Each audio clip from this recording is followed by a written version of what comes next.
I'm sure you're thinking, I want to fail at my business right now. Photography, videography, locksmithing. Yeah, I want to fail. Probably not. Here are 8 ways that you will ultimately fail if you keep up what you're doing or you start adapting some of these things. So here's 8 things that you will fail right now if you don't stop.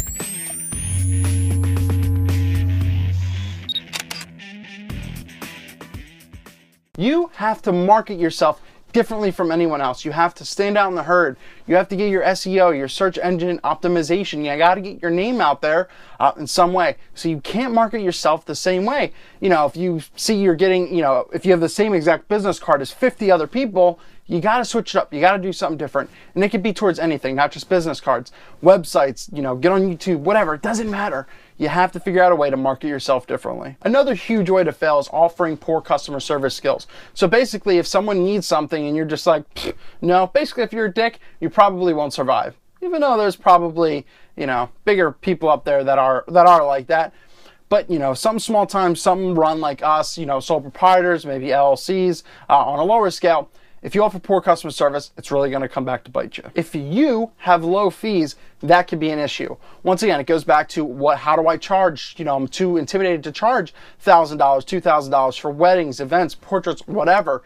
If you start charging low fees, you are going to really not take advantage of what you can. You're going to start failing. You're not getting, what your time is worth. So make sure it is worth your time. If you're getting too low of fees, if you're asking too low of fees, that can ultimately hurt you. Plus, if I couldn't pay the bills, well, I'm screwed. Another huge way to fail is not being able to be found. You need to be online. There needs to be something for you. I stress this in a lot of my videos. But yeah, if you have no online presence whatsoever, if you're not searchable on Google or somewhere you don't show your work, you're screwed. Your business is screwed. There's not much you can do. So you gotta have some kind of online presence.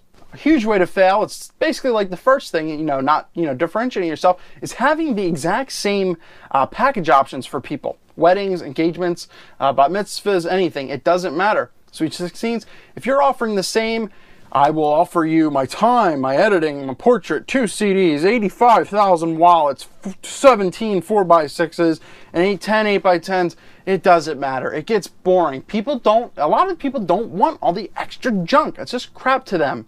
Yeah, it'd be great to have, but they don't want all that stuff. So one of the biggest things I would recommend, this is how I model my business, is basically model it around what they want. Yeah, you're like, oh yeah, I can make an extra couple $100, blah, blah, blah, charging for 8x10s or anything, so whatever like that. Yeah, but guess what? You didn't get the job.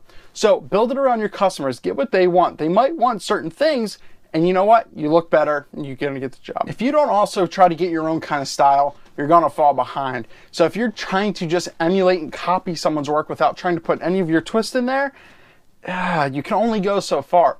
One of the biggest things that I like to adapt, for example, is low angles.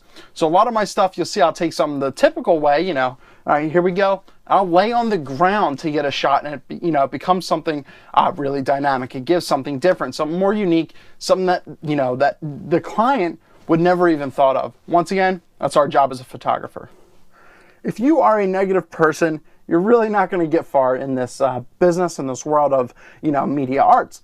This is how it's going to go. If you're like, well, my life sucks, oh man, I can't do this. Well, guess what? You're screwed, and you probably shouldn't be running your own business. You got to get, you got to get happy. You got to get into it. Weddings are a tough thing. Don't get me wrong. They're tough to shoot. They're really time consuming, laboring, everything. But it's great because you have the chance to capture something no one else can. So you got to get into it a little more. And I beg you of this one. This one's huge, and that's begging for the small change. Now, what do I mean? This will really kill things, and trust me, word of mouth is going to go horrible, and your reputation will just go right, down the shitter. Basically, that means you didn't price yourself right. So say you needed $1,500 to do this event, and you only charged $8. Because you wanted the job. You don't call a client back and be like, hey, well, you know what? Even though our contract said, A, B, and C, I didn't expect toll, I didn't expect tough shit. You got what you needed. If you have to actually take it away for a second and not get 100% what you want, well, you know what? It's probably worth doing that job for maybe that $800 to $900 instead of not having income at all. And it's not like you're doing that job for $200, because that'd be ridiculous. but you don't beg for small change. I've heard a ton of horror stories about that. Poof, ugh, not even much to say. Don't do that. Eric Rossi, the guy with the eye, giving you 8 ways that your business can fail right now if you don't do something to improve. So I gave you those 8 kind of tips, and I gave you ways to get around them, advance them, and just some warnings. So it's a very risky thing running your own business, and that's what you're doing. If you're making money, if you're a sole proprietor or LLC, you're your own business. So really watch what you're doing. Don't fail. You know, you can do it. Trust me, if I could do it, you could do it. Have a good one.